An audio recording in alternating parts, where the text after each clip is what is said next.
Jess, how do you quote unquote, valuate a stock? As in, how do you tell if it is priced right? I know you said that a high price doesn't mean a stock is expensive. So how do I tell if a stock is expensive then? And how do I know if a stock's price is what it should be? Like if I'm buying it at the right time, make it make sense. I did say that. And that is because price alone does not really tell you if it's expensive or not. Got to look at its potential relative to other things. But we're definitely due for a stock analysis episode. But I think before we do that, since we bring up PE ratios, we haven't done a deep dive into PE ratios. And Beza, one of my favorite listeners, everyone's my favorite, but she just asks all the questions and I answer every single one. I love it. I know we've been going back and forth and I said I'd make you an episode. So this one's for you, Beza. Thanks, Beza, because I've also been wanting a PE ratio episode for quite a while.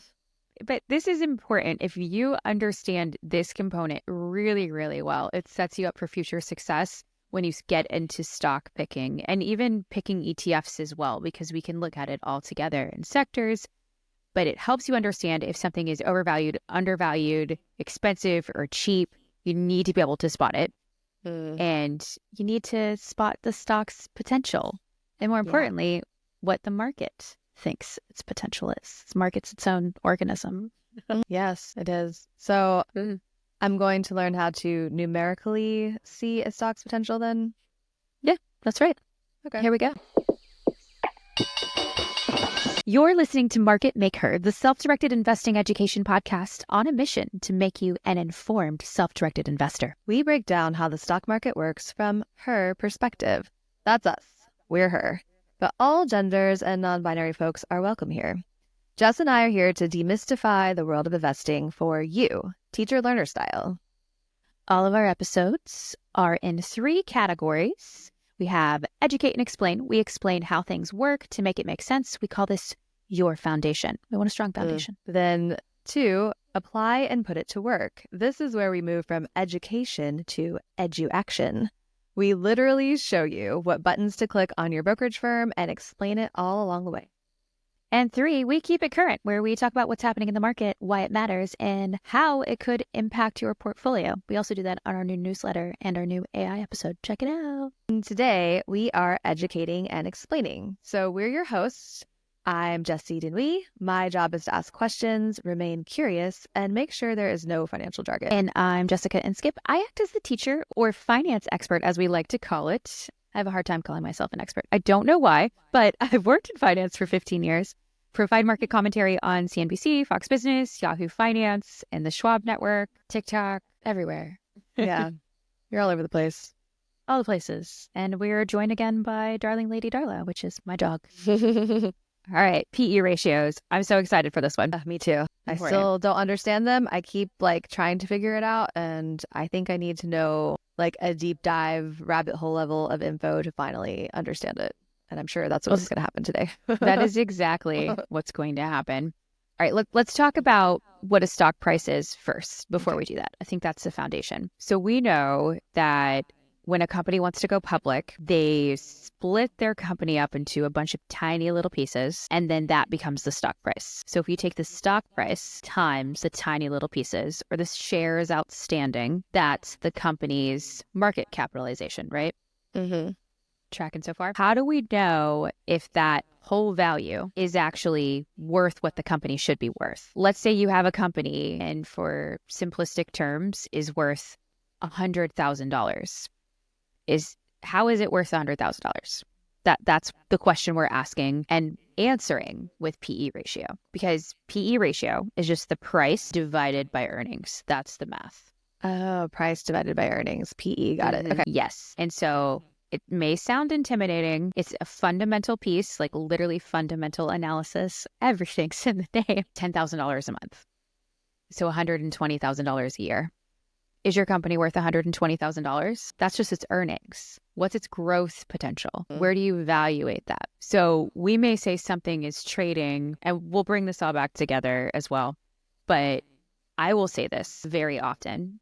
and be like, Apple's trading at 30 times next year's earnings. That is normal, or that's too high. How do we figure that out? That's the PE ratio that we're referencing. So if stock price is $100 and it's earning $10 per share, again, simple math, the PE ratio would be 10. It's trading. Hold on. So PE ratio, price to earnings. When we say price, we're talking about the price of a share of a stock. That's right. Okay. That's right. And then earnings is earnings of the whole company. That's right.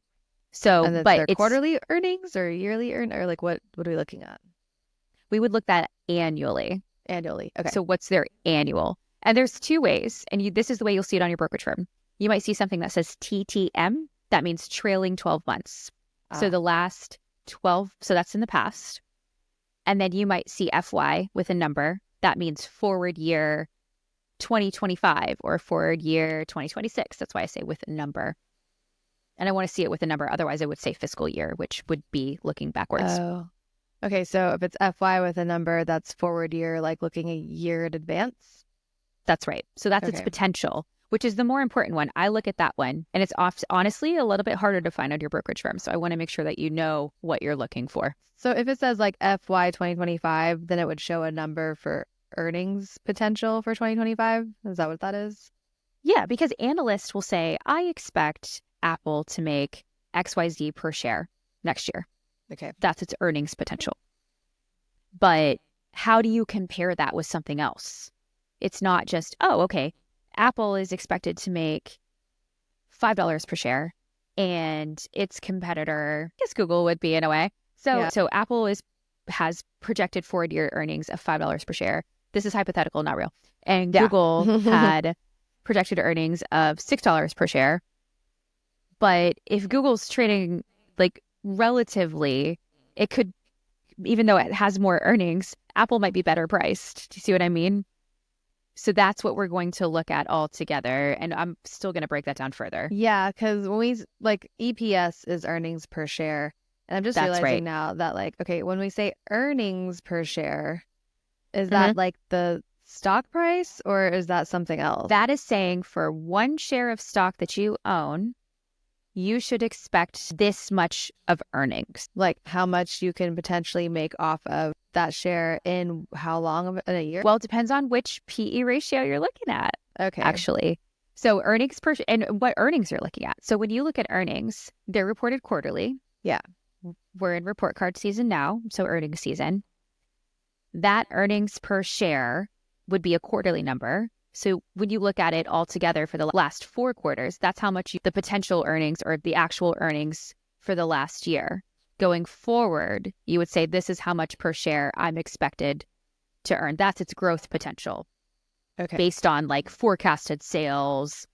People say, oh, we've got a lot of pre-orders for iPhones. We have this new AI software that we released, and then that's going to have this next iteration. We're going to have a cool AI phone, and Siri's going to blow your mind. People are going to buy more iPhones, so that's expected to have better earnings that quarter when that comes out. See what I mean? So like say the stock price of Apple went down, and we know that Apple is like always going to have a new iPhone coming out. So we know the stock is like maybe down in September, October when it's like, you know, those are the worst performing months of the year for the stock market. We can look at the PE ratio and earnings and all of that and like the forward year projected earnings to determine like, hey, the stock price is down now, but I know that it's going to go up next year based on their earnings potential. So I'm going to go ahead and buy some more while it's like quote unquote on sale type thing. Is that how we kind of... But you need to understand if it's on sale, that quote unquote on sale. That's what this is going to help us do. This is the purpose of the PE ratio. Because think about this. The price constantly changes because of buying and selling, right? And the reason why it does is because as new information comes into the market's trying to say, how much is this stock worth? How much is this company worth? And that's based off of buyers and sellers. More buyers if they think that there's more future profit potential. More sellers if they think that it's not worth it. Yeah, that's what's happening. Earnings estimates, there are a bunch of analysts. Sometimes there'll be 100 analysts covering one stock. Oh, wow. And they're constantly adjusting that. So like today, a analyst increased their price target for NVIDIA, which increased the earnings potential, the earnings estimates for NVIDIA, which means the PE ratio also adjusted. The price adjusts, the earnings adjust, the PE ratio adjust, because it's the components of the math equation. Tracking so far, or at least like clearer mud. Yes. Yes. I'm here for clearer mud, not crystal clear just yet. Yeah. Okay. Now think about this. You don't know what a company is worth. You know what a company makes. And when you're trying to understand what a company makes, let's say that, so if we were going to sell our company, we would have to say, how much is it worth to sell the company? It's not our earnings in a year. Absolutely not. It's worth more than that. And so you'd multiply it by something. If it's a high growth company like Apple or NVIDIA, technology stocks are called growth, you would multiply it by something like 30. So your earnings by 30 gives you just what your company would be worth if it was for sale right now. Does that make sense? Multiply it by something higher if it has higher growth potential. Where did the 30 number come from? Usually the average for technology is a 30. So we'll bring it back. Okay. Your PE ratio might be 30. It might be 10. It might be 12. A higher PE ratio means higher earnings potential, as in the market expects higher earnings potential. So meaning, think about like Apple has around 30. I know it's around 30 right now. I don't have the exact math in front of me, but if it's a higher price divided by a lower earnings potential, then that means it's a higher multiple. Does that make sense? Like the way the math works. And I feel like I need an actual example for this. Yeah, I think we need an actual example. Right. You've got $100 is the price of your stock. Okay. If your earnings is 10, 100 divided by 10 is 10. Yes. So that means that's your PE ratio is 10 right there. That's all it is. Literally price divided by earnings. Okay. So 100 would be the price, like we're saying that the price of a share of a stock for whatever XYZ company is $100 right now. And then the earnings, why is the earnings only $10?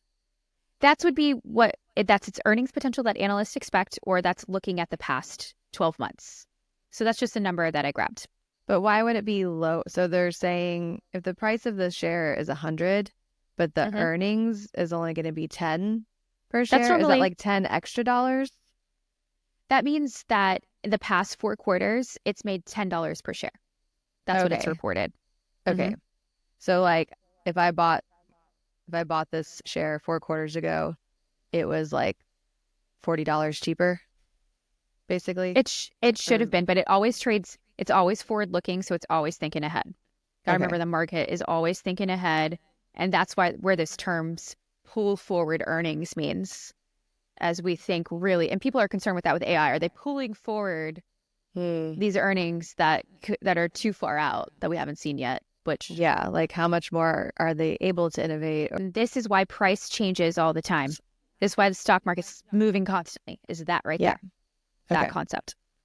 So you have 2 stocks that are both $100 per share. One is making $10 per share. The other is making $20 per share. The one making $10 per share has a PE ratio of 10. And then the one that's making $20 per share has a PE ratio of 5. The lower PE ratio, even though they're the same price, the 5 PE ratio is considered cheap in comparison to the one at 10. And it's cheap because it means you're going to make more off that. Like you're basically buying the stock now at a better rate because it's got potential to make you more money over time. And so you wouldn't look at it alone, but if you were saying both of these stocks are $100, which one is better in price? Or they're identical, well, the one with the lower PE ratio is going to be. Okay. And that should make sense, right? It has a bigger divisor of earnings. So lower is always better. For PE ratios, but you want to look at it relative to something else and not alone. So the whole market has a PE ratio. Oh. The whole stock market. Whole stock market. Well, S&P 500. Each sector does, and each stock does. You can... Oh. Because you could add up all the earnings per share on the S&P 500, weight it market cap-wise, and get a PE ratio. Oh, that makes sense. And so when you're saying the S&P 500 has a PE ratio, does that mean like S&P 500 index That's right. ETFs? Okay. That's right. And So like SPY, VOO, they have. So ETFs they do. also have Absolutely PE ratios. Okay. So first of all, I never look at trailing 12 months. Oh, you don't? Because that's in the past. I don't care. I care about their future. Yeah. What's their potential? What is their potential?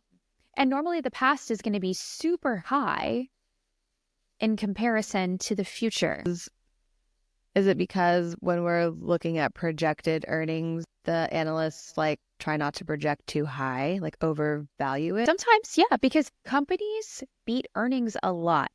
Yeah. A lot. And maybe analysts don't want to be wrong. I don't know.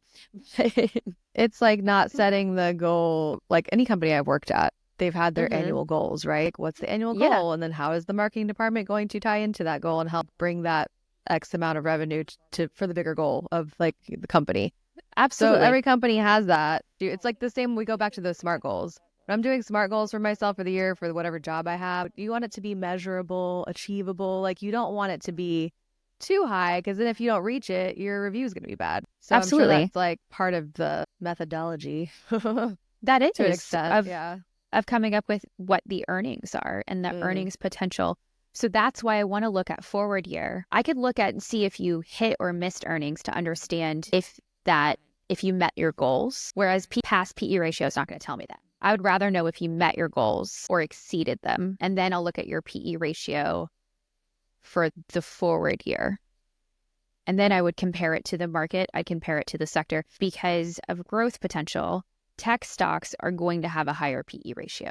Okay. And that makes sense because they have higher growth potential. And they have like less overhead and like potential for more margin, right? They do. Absolutely. That makes sense. Yes. Can we pull up one and you like I'm actually evaluate I am gonna pull some. Let's do the S&P 500.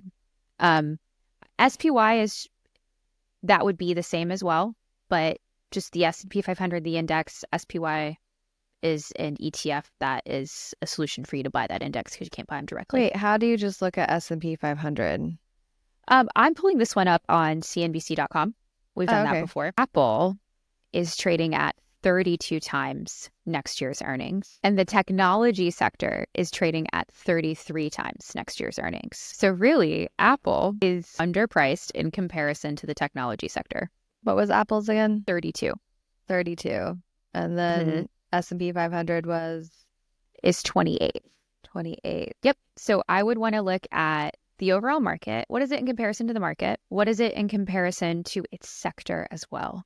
Because if you look at anything technology-wise, it's going to have a higher PE ratio than the market usually, because technology tends to have higher PE ratios because they have higher growth potential. So its sector, even its industry, if you want to drill down, but that's one piece of the puzzle. Do not ever look at this alone. If you understand this component, I remember when I first started understanding PE ratios, it's like you unlock another level of the matrix. So you can compare a stock to a sector and the S&P 500. But like a stock is still, even if the stock is like the stock PE ratio is better, it's still more volatile to have a stock than an ETF or a sector ETF, right? So like how do you kind of factor that in as well? Like this is a good stock to buy because compared to its sector and the S&P 500, it's like a good value. So, and that can change, of course. And that's why we do our quarterly check-ins in our portfolio, because we'd want to see like if the PE ratio changed again on that stock. You could. So I would look at it when I'm thinking of selling. I would look at it when I'm thinking of buying. Yeah. Because I'm trying to see if it's underpriced or overpriced. That's the value of a PE ratio. But it changes. And you're saying right now, Apple is underpriced because we're comparing it to the sector and to the S&P 500, and it's got a better PE ratio. It's got a lower PE ratio ever so slightly than the technology sector. So it's in line. It's slightly underpriced. And it's like we were saying, like, you know, it might dipped a little bit, but like I think the new iPhone's coming out soon, isn't it? It is. But now think about this. When you're thinking about a company like NVIDIA, which is on everyone's lips and has the super high growth potential, analysts keep calling their earnings wrong. So if you have this investment thesis and you look at the price to earnings ratio, now that you understand it, you say, oh, I think this is a little high. Then you have to ask yourself, is earnings potential correct? So if you think, not advice, but just information here, for example, you think NVIDIA has more earnings potential because you've done your research, you've looked at the company's earnings calls and you've looked at the transcripts or wherever you've done it, you think ChatGPT's newest release of Canvas is amazing and you saw that X is creating this whole new data center and they use Blackwell chips and you know that's NVIDIA, you say, I don't think those earnings are priced in well. Well, when NVIDIA releases earnings and then analysts increase earnings, they lower the PE ratio because there is a bigger earnings potential that it pulls it down. So that's why it's important to know the math. So this is the price of the stock right now. This is the earnings per share, expected or past, whichever one you're looking at, but please look at expected. If you think that earnings per share is not right, then you think that the PE ratio is wrong. But if you understand that why you think it's wrong, you'll know that it's going to go lower. And lower in this case means higher, underpriced relative to its earnings potential. No, we've said in the past, if you don't want to do all the work, look at the analyst ratings. But if the analysts are over projecting or over valuating, I guess, NVIDIA, for example, and then we don't trust the analyst ratings anymore, that means we have to trust ourselves and know how to do our own, how to do this for ourselves, because that's kind of been the easy out this whole time. Like, you don't have to know all this. You can just look at the analyst rating. And it maybe just be in certain cases like NVIDIA because of like all of the growth that's recently had, like, and how the stock price exploded and then they had to do a stock split and all of that. So it's kind of maybe a unique case scenario, and that's like we always say, do your homework, pay attention to what the company's actually doing. You want to know what the company's doing. And like we've said before, how's their management? What are their profit margins? Like all that stuff. Before you just kind of go into buying a bunch of shares of something based off of like hearsay. That's so true. You want to you could look at the same thing that analysts look at, and you can also look at their opinion too. Look at it all. I definitely do. You could see Apple right now, they have 48 buy ratings. There is the analyst targets. So 48 analysts are saying like buy as opposed to sell or hold. Okay. Right. Only 12 are saying hold and 1 is saying underperform. 0 are saying sell. Oh, wow. I have their average price target. You can pull all of that. So there's a lot of analysts and they have difference because they have different methodologies, and that's okay. I want every perspective. Yeah. So that's one piece of the puzzle. Then if you have a good brokerage firm, you could look at analyst rating history. You could literally see on a chart where they put the price target and if they were right or not. That'll help you understand. Like, oh, yeah, true. And Fidelity has something called the equity summary score, where they give you a score of a company on a scale of 1 to 10, which is weighted based on the analyst that has the more accurate price targets has a higher weight in their score mechanism of that. So there are solutions to the problem that you are saying, and that's where it goes into choosing your brokerage firm wisely. Yes. I think this is such an important metric. So PE ratio, literal definition is what is the price of the stock? What is the earnings per share? You divide that out. So price divided by earnings at $100 stock price divided by $10 per share earnings potential and the 10 PE ratio. That means for every dollar that you spend, that's how much earnings potential you should have. Does that make sense? Like, yes. Investors are willing to spend $10 for $1 worth of earnings. Okay, so can you say like 10 is a good PE ratio, or is it always going to be relative on like what it is? So this is where there is definitely some varying opinions. I'm going to give you what people say and my thoughts. Okay. So the S&P 500 has an average PE ratio, normally around, I want to say 20. So they'll say that's what they compare it to is the S&P 500. And the S&P is overvalued or undervalued based on that. Normally that's going back 10 years. Say for the last 10 years, the S&P 500 is traded at 20 times next year's earnings. Right now it's trading at 30 times next year's earnings. The S&P 500 is priced too high based on its earnings potential, and they're basing it off of the last 10 years. I argue that you have to consider other environments. The S&P 500 has not been dominated by technology the last 10 years. It was industrials, and that just doesn't make sense now. Technology has higher growth potential, has higher PE ratios. We know that. So the S&P 500 is not the same S&P 500 that it was 10 years ago. And we're also not in the same interest rate environment. Things are different. So I say do not follow that method. And that's my reasoning. I prefer comparing it to the sector as well as the S&P 500. Sure, that's fine. But that's just one piece of the puzzle. So that's a piece of just comparing just PE ratios. But you also have to look at, are profit margins expanding? So are they making efforts to reduce their expenses and increase their revenue? And what's that trend look like? And you can just pull that on a little chart. You can see earnings is going up. Okay, cool. Are they consistently beating earnings? Well, this is PE ratio is 30, and that's normal for the tech sector. But if they're consistently beating earnings, analysts aren't pricing this very well. I still think this is undervalued. That makes sense?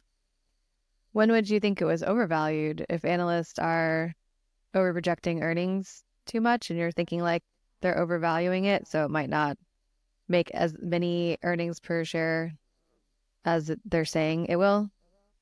Yeah, super high PE ratio. Super high PE ratio is first indication or signal of something being overvalued.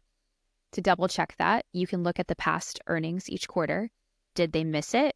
By how much? Okay, analysts are over anticipating earnings. And then this is why we say it's the market's perception.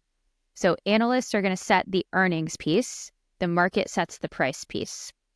So GameStop, for example, would have been trading at a super high PE ratio because the market bid up the price.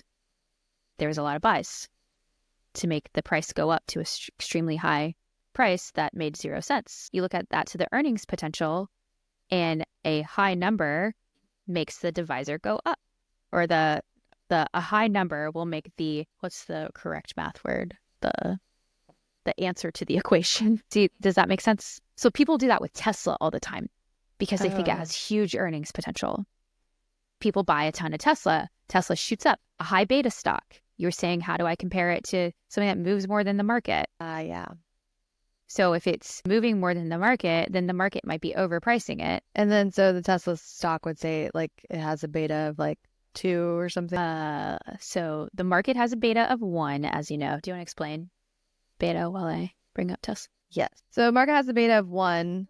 The market being like the S&P 500 as a beta of 1, and that's basically like a measure of volatility. Like if something has a beta higher than 1, that means it has more potential to move up and down too much or more than the market would. So if the market's like a steady beta of 1 because it performs a certain way over time, and then a stock has a beta of like 2 or 3, that means it's got more potential to move up and beat the market higher, but also has potential of like going below the market beta and you losing money, right? Exactly. So the S&P 500 is a beta of 1. That's the benchmark. Tesla has a beta of 2.29. So that means if the S&P 500 is up $1, Tesla would be up $2.29. It moves more, but it also, like you said, moves down more. Yeah. And it has, right? Has down a lot. It's very volatile, which that's like a measure of how much it moves, volatility. And that's going in again to like knowing the company, knowing what Elon Musk is doing now or getting up to, or what interesting decisions he's making lately, and what he's buying, what he's doing. Yeah, his tweets, everything. So that's why it's so volatile.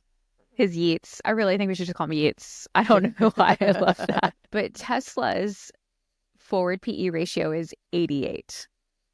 Oh, okay. Yeah, because it's high relative compared to its earnings. It's a heavily traded security, but its past PE ratio is 62. So it's still at a higher PE ratio than even high it has ratio. been. What's the highest PE ratio you've ever seen? I've seen Tesla in the hundreds. It would be Tesla. Okay. Definitely Tesla. NVIDIA has been high too, but then you have to remember I've seen NVIDIA high, and this is early on the AI narrative, where I was like, the earnings are just too low. You need a bigger divisor. So that's where you have to put on your thinking cap. If you're going to be a stock picker, that is part of being a stock picker. Yeah. It really is. Otherwise, go passive. But this podcast goes beyond passive investing. And remember, the ideal kind of goal is to have 10,000 in a passive security, S&P 500 index. Yeah. And then after that, you can start picking stocks if you so choose, but also diversify with bonds and treasuries and things like we talked about in the last episode or 2 episodes ago. Yeah. Okay. We just want to make sure that you know exactly what to look for. Yeah. And know your tools and resources. So is the lowest PE ratio 1? Does that I guess it happen? Could be. Yeah, it could. Yeah. I guess you really can't say like, oh, 20 is a good PE ratio, because that's what people say based off of the S&P 500, because it just depends on, are you looking at an ETF? Are you looking at a stock? What are you looking at? And compare it to the sector and what all is going on in the world, in the company, with interest rates. Like, that's why you really do have to pay attention to everything if you're a self-directed investor. Like, you kind of need to know what's going on. And if you're having a hard time paying attention to everything, you can follow us. You can sign up for our newsletter, where Jess gives you a very detailed explanation of exactly everything going on in the world of investing and with the took Fed it way and too all far. the things. I have we're going to send out a survey so you guys can tell us if you like it or not. Also, you might have noticed we launched an episode that is using AI as a podcast to basically talk about what was in the newsletter. So you can get it 2 ways. You can listen to our newsletter with our new AI podcast co-host, or you can, read it at your leisure. And if you have questions, please feel free to ask. We will probably send out a poll to see if it's too much, if it's too often, what y'all are looking for, because we don't want you to unsubscribe. We want to give you what you want. Okay. Well, if you enjoyed this episode, please share it with a friend or family. We show up for you. Literally, it helps us grow. If you're on Spotify, it's easy. You can just click the 5 stars. You don't even have to write anything. If you're on Apple, if you want to write a little something, that would help. And anywhere else, we're on YouTube, all the places, social channels, follow us. We'll leave all the links in the show notes as usual. And remember, when you build knowledge, you break down barriers. That's right. Remember, investing involves risk. There is always potential to lose money when investing in securities. Market MakeHer provides educational content and resources for informational purposes only. We are not registered financial advisors and do not provide personalized investment advice. Any information provided by Market MakeHer on our website or podcast is not intended to be a substitute for professional financial advice. Market MakeHer is not liable for any investment decisions made based on our content.